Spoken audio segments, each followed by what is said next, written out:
You know that feeling, right? That little itch to just check your phone? To see what's happening? What the latest political drama is, all unfolding right there in your feed? It feels like our political lives are completely wrapped up in these platforms now. But what if I told you that relationship is way more complicated, and honestly way more engineered than most of us realize? So here's how we're going to break this all down. First, we're going to peek behind the curtain at the algorithm's invisible hand to see exactly how it works. Then, we'll see how that creates a huge ripple effect in the real world, leading to a nation misinformed. But hey, it's not all doom and gloom. We'll explore some pretty amazing upsides before we wrap up with a solid, actionable blueprint for how we can start to turn things around. All right, so let's start with the absolute core of it all, the algorithm. This is the engine that drives everything. It's this invisible force that's been carefully, meticulously designed to do one thing really, really well: capture our attention and shape what we see, think, and feel. Let me just ask you this. Have you ever been scrolling late at night? You know you should go to bed, but you just can't stop? Your thumb just has a mind of its own? If that sounds familiar, you're not going crazy. That feeling is absolutely by design. And the thing responsible for that feeling is the algorithm. It's this incredibly smart system that literally builds a universe of content just for you. It learns from all the obvious stuff, right? Your likes, your shares, your comments. But it's also watching the stuff you don't even think about. How long you pause on a video, your location, what kind of device you're on. Every single move you make is another piece of data. And all that data feeds into this incredibly powerful feedback loop. It's pretty simple, really. You see something you like, you engage. The algorithm immediately registers that interest and goes, "Oh, you like that? Here's more." And every time it does, your brain gets a tiny little hit of dopamine, that feel-good chemical. And to get that feeling again, you guessed it, you keep scrolling.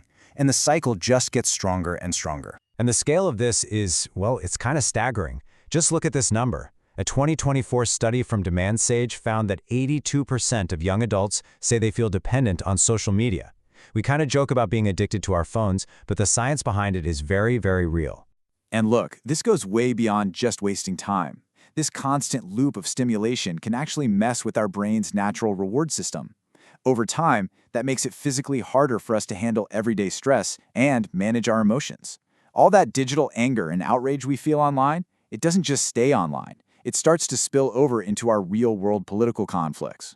So you can see how a personal, psychological thing can scale up into a huge problem for society. Now we're going to shift gears from what's happening inside our brains to what's happening on the battlefield of ideas, and see how these platforms can end up creating a nation that's dangerously misinformed. Now get ready for this, because it's a shocker. A study from Temple University found something pretty wild. That little blue check mark, the thing we've all been taught is a symbol of trust, it can actually be a huge red flag.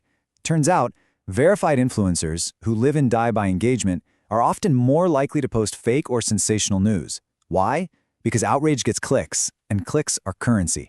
And this, right here, this is our weak spot. A survey of university students found that while almost 60% say they try to fact-check, a full 41%, that's a huge number, admit they only do it sometimes or never.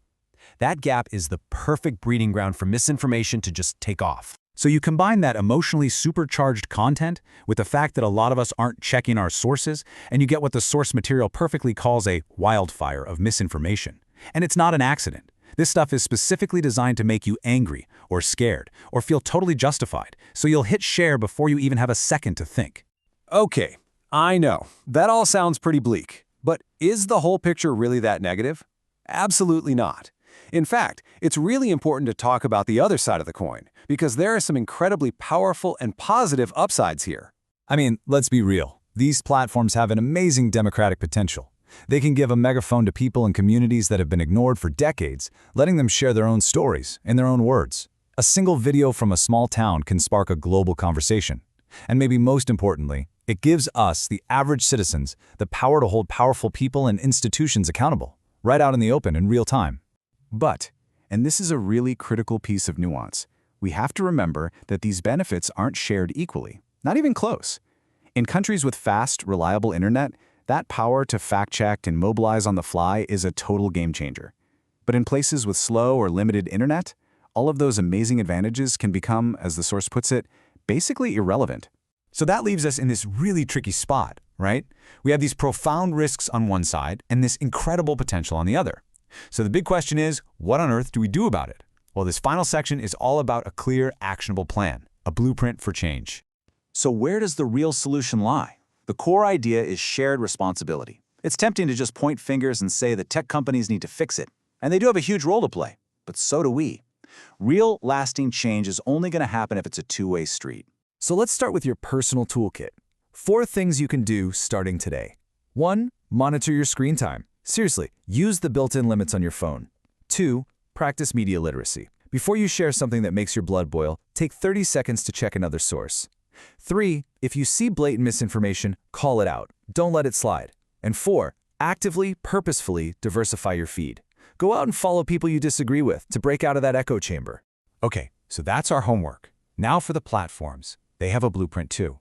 First, they need to stop rewarding the most inflammatory content, de-rank it, reduce its reach. Second, build way better fact-checking tools. Use AI to flag stuff, but have real humans make the final call. Third, they could actually design their algorithms to promote diversity of thought, intentionally showing you different viewpoints. And finally, they should be actively using their own tools to promote digital health and teach media literacy to their billions of users. Because here's the ultimate takeaway. Real, meaningful change only happens when our own personal habits and the design of the platform start pulling in the same direction.